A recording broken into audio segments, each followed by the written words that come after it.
Oppo Reno 10 సిరీస్లో 10 pro అలాగే 10 pro plus ఈ రెండు ఫోన్స్ ప్రైజింగ్ చాలా ఓవర్గా పెట్టారని చెప్పి మనం ఆల్రెడీ మాట్లాడుకున్నాం. ఆల్రెడీ ఒక రెండు టెక్నిక్స్లో కూడా దీని గురించి నేను ప్రస్తావించినట్టున్నాను. కానీ దీంట్లో లోవర్ వేరియంట్ ఉంది రెనో 10, అది ఈరోజే లాంచ్ కాబోతుంది. కానీ దీని ప్రైజింగ్ మాత్రం చాలా చాలా ఇంట్రెస్టింగ్గా ఉండబోతుంది.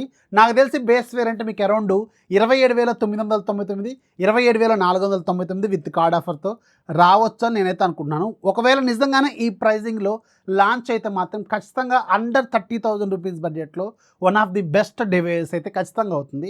ఎందుకంటే దీంట్లో ఉన్న స్పెసిఫికేషన్స్ అలాంటివి 120Hz రీఫ్రెష్ రేట్తో AMOLED screen, in display finger print scanner and back side 64 megapixel with optical image stabilisation, రెండోది 32 మెగాపిక్సెల్ టెలిఫోటో లెన్స్, మూడోది 8 మెగాపిక్సెల్ వైడ్ యాంగిల్ లెన్స్, మూడు కూడా useful cameras and front side కూడా 32 megapixel camera and super fast colour voice and 67 watts fast charging and at 13 ఇలాంటి ఫీచర్స్తో ఈ phone launch కాబోతుంది. నాకు తెలిసి 27,000 రూపాయల బడ్జెట్లో ఇది లాంచ్ అయితే మాత్రం ఖచ్చితంగా చాలా మంచి ఫోన్ అవుద్ది. ఇదే రెనో 10 అనమాట. ఇప్పుడు మనం దీన్ని ఓపెన్ చేసి దీంట్లో ఉన్న డీటెయిల్స్ అని చూద్దాం.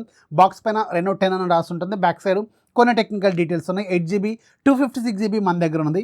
అండ్ ఇక్కడ sir values very very important. Sir value మీకు హెడ్కి 0.99 ఉంటుంది, బాడీకి ఏమో 0.67 ఉంటుంది. ఇవి రెండు కూడా చాలా లోగా ఉన్నాయి. ఇంటర్నేషనల్ స్టాండర్డ్స్ ప్రకారం ఇవి ఇండివిజువల్గా మీకు 1.6 కంటే బిలో ఉండాలి. యాజ్ పర్ ది స్టాండర్డ్స్ వీళ్ళు మెయింటైన్ చేశారు. బాక్స్ లోపల మనకి ఫోన్ ఉంటుంది, ఒక TP కేస్ ఉంటుంది, చాలా మంచి క్వాలిటీది, 67 watts fast charger, Type-C cable, user manual లాంటివి అయితే ఉంటాయి. And coming to the phone design, మన దగ్గర ఉన్నదేమో బ్యాక్ సైడ్ ఇలా కలర్ షిఫ్ట్ అవుతూ ఉంటుంది, గ్లాస్ ప్యానల్తో ఉంటుంది, జిగేల్గా ఉంటుంది. లైట్ పడినప్పుడు దీంట్లో ఉన్న రంగులన్నీ కనిపిస్తూ ఉంటాయి అనమాట. అండ్ చుట్టూ ఉన్న ఫ్రేమ్ మాత్రం ప్లాస్టిక్ గుర్తుపెట్టుకోండి. అండ్ ఫ్రంట్ సైడ్ మీకు కర్వ్డ్ స్క్రీన్ ఉంటుంది, మిడిల్ పంచోల్ కెమెరాతో ఉంటుంది. ఆల్రెడీ ఒక ప్రీ అప్గ్రేడ్ స్క్రీన్ ప్రొటెక్టర్ అయితే దీనికి ఉంటుంది. రైట్ సైడ్ మీకు పవర్ బటన్, వాల్యూమ్ రాకర్స్, టాప్లో మీకు secondary noise cancellation mic, IR blaster. ఈ మధ్య అన్ని ఫోన్స్లో IR బ్లాస్టర్ ఇస్తున్నారు.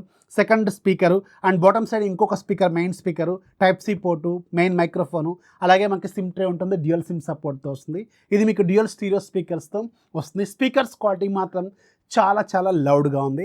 ఓవరాల్గా ఫోన్ మాత్రం చాలా లైట్ వెయిట్గా ఉంటుంది, 182 గ్రామ్స్ మాత్రమే. అలాగే మీకు ఇది 8mm థిక్నెస్తో వస్తుంది, చాలా పల్చగా ఉంటుంది అనమాట ఫోను.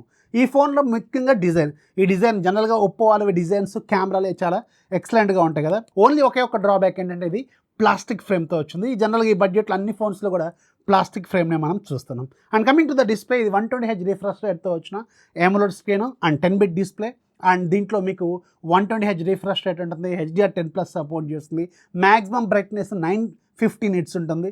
స్క్రీన్ క్వాలిటీ మాత్రం ఎక్సలెంట్గా ఉంటుంది. ఈ బడ్జెట్లో చాలా చాలా ప్రీమియం డిస్ప్లే అనమాట. ఇది డిస్ప్లే క్వాలిటీ మాత్రం సూపర్గా ఉంటుంది. మీకు ఇక్కడ స్క్రీన్ మీద కూడా చూడొచ్చు, వీడియోలు ప్లే చేస్తున్నప్పుడు కలర్స్ మాత్రం చాలా న్యాచురల్గా కూడా కనిపిస్తూ ఉన్నాయి. అండ్ దీంట్లో వాడిన ప్రాసెసర్ మీరు ఆల్రెడీ Realme 11 Pro Plusలో చూసారు, Dimensity 7050 5G ప్రాసెసర్. ఇది ఆల్రెడీ తెలుసు మీకు, చాలా పవర్ఫుల్ ప్రాసెసర్. ఆ బడ్జెట్లో గేమింగ్ కూడా చాలా బాగుంటుంది, కూల్గా ఉంటుంది. ప్రాసెసర్ మాత్రం మిడ్ రేంజ్లో చాలా పవర్ఫుల్, చాలా ఫోన్స్లో మనం చూస్తూనే ఉన్నాం. అండ్ ఈ ప్రాసెసర్ మనం ఆ బడ్జెట్లో యాక్సెప్ట్ అయితే చేయొచ్చు. అండ్ బ్యాక్ సైడ్ ముఖ్యంగా మెయిన్ కెమెరాలు, ఒప్పో అంటే కెమెరాలు అంటే ఒప్పో కెమెరాలు. బ్యాక్ సైడ్ మీకు 64 మెగాపిక్సెల్, ఇది మీకు ఆప్టికల్ ఇమేజ్ స్టెబిలైజేషన్ కూడా సపోర్ట్ చేస్తుంది, 4K రికార్డింగ్ ఎట్ 30 FPS వరకు సపోర్ట్ చేస్తుంది. అండ్ రెండోది 32 మెగాపిక్సెల్ టెలిఫోటో లెన్స్ ఉంటుంది, 2x ఆప్టికల్, 20x ఏమో డిజిటల్గా జూమ్ సపోర్ట్ చేస్తుంది. కానీ దీనికి మాత్రం ఉన్న డ్రాబ్యాక్ ఏంటంటే దీనికి ఆప్టికల్ ఇమేజ్ స్టెబిలైజేషన్ లేదు. అంటే జనరల్గా టెలిఫోటో లెన్సెస్ అంటే మనకి ఆప్టికల్ ఇమేజ్ స్టెబిలైజేషన్ ఇస్తారు, కానీ ఇది అండర్ 30,000 రూపీస్ బడ్జెట్లో కదా, అందుకనే దీనికి అది ఫీచర్ తీసేశారు. And interestingly main camera OmniVision sensor, రెండోది 32 మెగాపిక్సెల్ సోనీ IMX 709, అలాగే మూడోది కూడా సోనీ లెన్సే 8 మెగాపిక్సెల్ అల్ట్రా వైడ్. సో మూడు కూడా రెండు సోనీ కెమెరాలు, ఒకటి మెయిన్ కెమెరానేమో ఓమ్ని విజన్ ఉంటుంది. అండ్ ఫ్రంట్ సైడ్ కూడా సోనీ సెన్సార్ 32 మెగాపిక్సెల్ కెమెరాని దీంట్లో యూజ్ చేశారు. కెమెరాలు మాత్రం చాలా బాగున్నాయి. ఇక్కడ మీరు స్క్రీన్ మీద చూడవచ్చు, ఫొటోస్ క్వాలిటీ మాత్రం చాలా చాలా బాగుంది. ఒప్పోలో కెమెరాలు మాత్రం ఎక్సలెంట్గా ఉంటాయి. ముఖ్యంగా బ్యాక్గ్రౌండ్ బ్లర్ చేసే విధానం, కలర్స్ మాత్రం చాలా నీట్గా ఉన్నాయి. అండ్ దీంట్లో డిఫరెంట్ ఫిల్టర్స్ కూడా ఉంటాయి. ఆ ఫిల్టర్స్ అప్లై చేసుకుంటే మీరు ఫొటోస్ కూడా తీసుకోవచ్చు.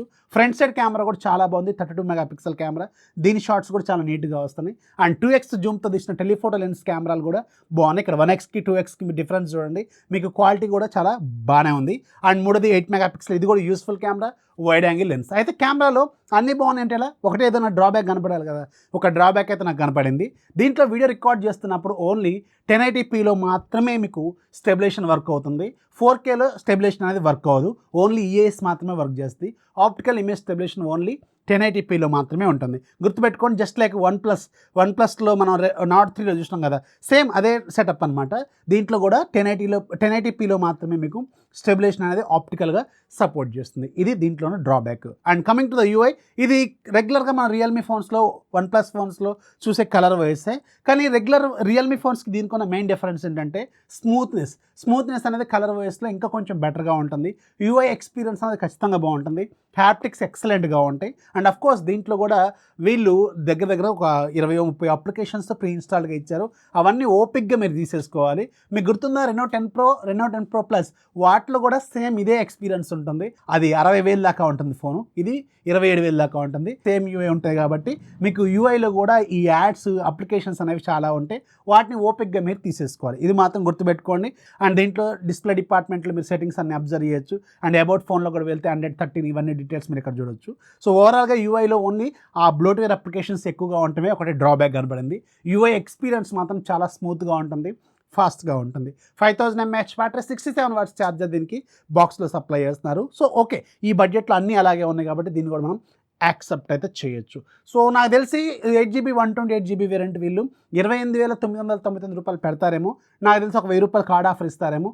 27,999 రూపాయలకు కానీ 27,499 కానీ ఇస్తే మాత్రం ఇది ఖచ్చితంగా అండర్ 30లో చాలా మంచి సజెస్ట్ చేయదగ్గ ఫోన్ అవుద్ది. కెమెరాలు ముఖ్యంగా ప్రయారిటీ అనుకుంటే, డిస్ప్లే ముఖ్యంగా ప్రయారిటీ అనుకుంటే, స్మూత్గా ఉండాలనుకుంటే మాత్రం దీన్ని ఒక లుక్ అయితే వేయచ్చు. బాగానే ఉంది ఫోన్, ఒక లుక్ అయితే వేయండి. ఇది రెనో 10కి సంబంధించిన నా ఎక్స్పీరియన్స్. సో వీడియో నచ్చితే లైక్ చేయండి, మీ ఫ్రెండ్స్కి షేర్ చేయండి. ఛానల్ ఎప్పుడు సపోర్ట్ చేస్తున్నాను. This is Rafi signing off. జై హింద్.